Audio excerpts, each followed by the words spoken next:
find the moment of inertia, the frequency curve, there is a sphere, as you can see. Also we will need a cylinder. This is the cylinder, and we will need this weight box to take the mass of this cylinder and the sphere, and there is a balance to take the mass of this cylinder, right? And also we have a slide calipers. You can see this is called the slide calipers, with the help of which we can find the radius as well as, the diameter as well as the length of the sphere and the cylinder. We are going to take the mass of this sphere as well as the cylinder first. So for taking the mass, as you can see, we have to place the sphere in this pen, and in the opposite pen we have to place suitable weight so that these two are get balanced.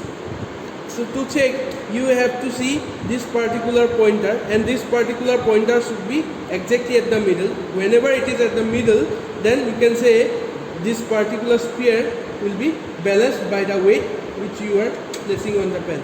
Now it is not equal, so you have to place further weights.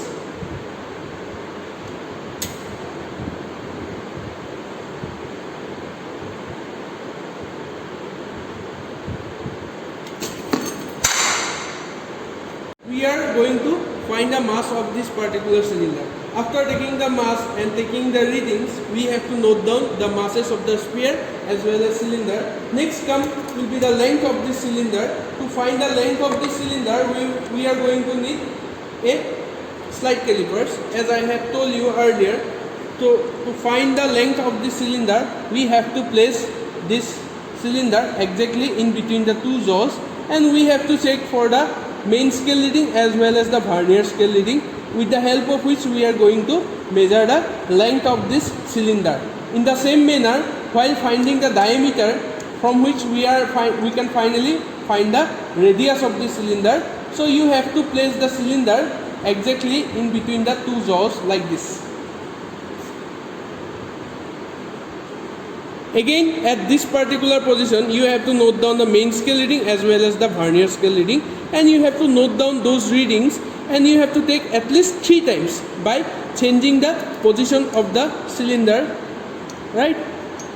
After taking all these 3 readings, you have to take the average of these 3 readings so that you can find the diameter of the cylinder, from which finally we are going to find the radius of the cylinder.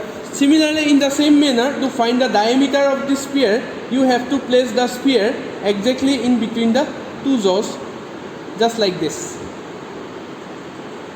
By placing the sphere in between the two jaws, you have to note down the main scale reading as well as the vernier scale reading, from which finally you can find the diameter of the sphere, and ultimately by taking half of that particular length, you will get the radius of the sphere.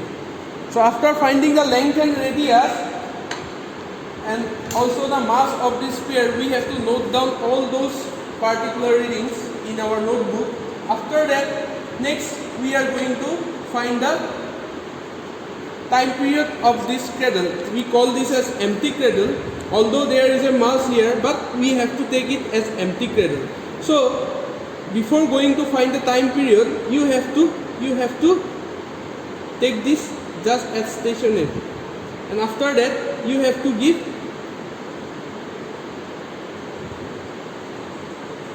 a slight oscillation to this cradle. As you can see, this cradle will now oscillate to and fro like this. So you have to note down the time taken for altogether 20 oscillation. For example, for 20 oscillations, suppose the time taken is 40 seconds, then that 40 seconds should be divided by 20 to get the time period of this empty cradle. After finding the time period of the empty cradle, we have to carry out the same procedure. First of all, by placing this cylinder here and again giving the cradle slight deviation like this, so that it is now starting to oscillate.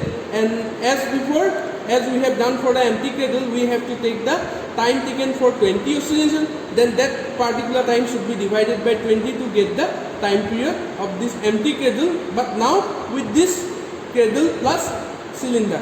After finding the cylinder, time period for cylinder, next we are going to find the time period for the sphere, and we have to place the sphere here, and again we are going to give a slight oscillation of the cradle like this.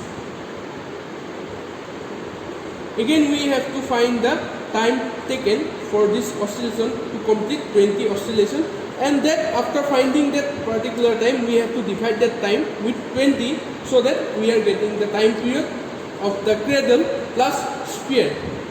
By finding all these 3 time periods and using the formulas which are for finding the moment of inertia, we are going to finally find the moment of inertia of the sphere, and after that we simply have to compare the moment of inertia of the sphere, one value which is calculated from by taking this time period, and another value which will be the theoretical, and theoretical value, as I told you, the theoretical value of the sphere, moment of inertia of the sphere is 2/5 mr square, where m is the mass, where we have already found the mass, and r will be the radius, as we are finding the diameter of the sphere. So simply divide that diameter by 2 to get the radius. So after doing that, you can get the theoretical value of the sphere, and you have to compare this theoretical value which you are getting from this experimental, and you have to compare this experimental value and theoretical value.